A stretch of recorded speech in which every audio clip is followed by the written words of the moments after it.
Assalomu alaykum hurmatli Yakkasaroyli. Men Dalimov Nuriddin Faxriddinovich. Hozirgi kunda Yakkasaroy tuman inson sport maktabining direktor lavozimida ishlab kelmoqdaman.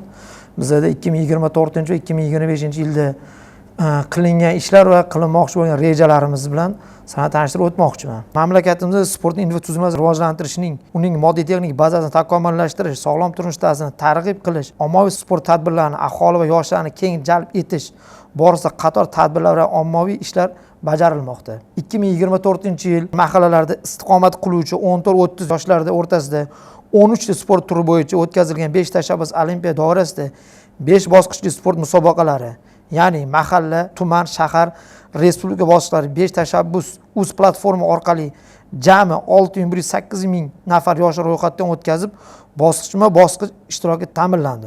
Ular orasida g'olib bo'lgan 80 nafar ishtirokchini sport maktabiga majbur sport turlariga muntazam shug'ullanish uchun sport guruhlariga qabul qilindi. 2024-2025-yilda sport maktabi tomonidan ixtisoslashtirilgan sport maktablari hamda olimpiya va paralimpiya markazlariga 20 nafar iqtidorli sportchi olimpiya va paralimpiya sport turlari bo'yicha yetkazib berish ishlari amalga oshirilib kelinmoqda. 2024-yil 5 tashabbus olimpiadasida musobaqasida respublika bosqichiga munosib o'rinlarni egallagan g'olib bo'lgan jamoalarga Yakkasaroy tumanida joylashgan 26-umumta'lim maktabi sport maydonchasi universal workout maydonchasi qurib berildi.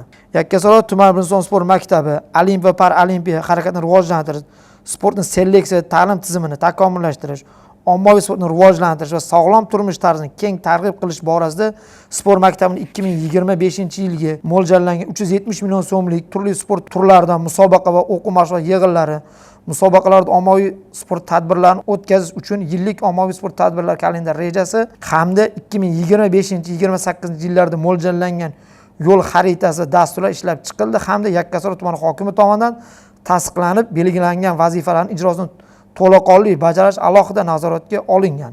Hozirgi kunda sport sohasi bevosita davlatimiz rahbari tashabbusi bilan keng ko'lamli islohotlar amalga oshirilayotganligini alohida ta'kidlash lozim. Jumladan, so'nggi 3 yil davomida davlat rahbari hukumati tomonidan sport sohasiga oid 76 ta farmon va qarorlar qabul qilindi. Sohani rivojlantirish bo'yicha bir nechta yo'nalishda tegishli ishlar amalga oshirildi. Davlatimiz rahbari joriy yilning 13 fevralda sport sohasi vakillari bilan o'tkazilgan yig'ilishda bergan topshiriqlardan kelib chiqib, Toshkent shahar sport sohasida amalga oshirilayotgan islohotlar 3 ta yo'nalishda olib borilmoqda. Birinchi yo'nalish olimpiya va paralimpiya harakatini rivojlantirish, ikkinchi yo'nalish sportga seleksiya va ta'lim tizimini takomillashtirish, uchinchi yo'nalish esa ommaviy sportni rivojlantirish va sog'lom turmush tarzini keng targ'ib qilish. Ma'lumot uchun 2024-yilda o'tkazilgan respublika kubok va chempionatlar Yakkasaroy tuman sport maktabi sportchilari tomonidan jami 205 ta medallar qo'lga kiritildi. Jumladan olimpiya va Osiyo o'yinlari dasturiga kiritilgan sport turi bo'yicha 45 ta oltin, 28 ta kumush, 46 ta bronza, jami 119 ta medal. Milliy sport turlari bo'yicha 2 ta oltin, 4 ta kumush, 3 ta bronza, jami 9 ta medal. Adaptiv sport turi, para sport turi bo'yicha 9 ta oltin qo'lga kiritildi.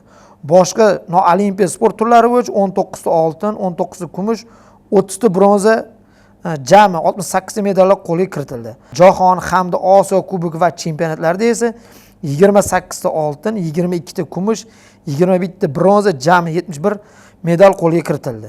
Mamlakatimizda amalga oshirilayotgan ma'muriy islohotlar Yakkasaroy tumani bir inson sport maktabi misolida qanchalik samara berayotgani haqida to'xtalib o'tmoqchiman.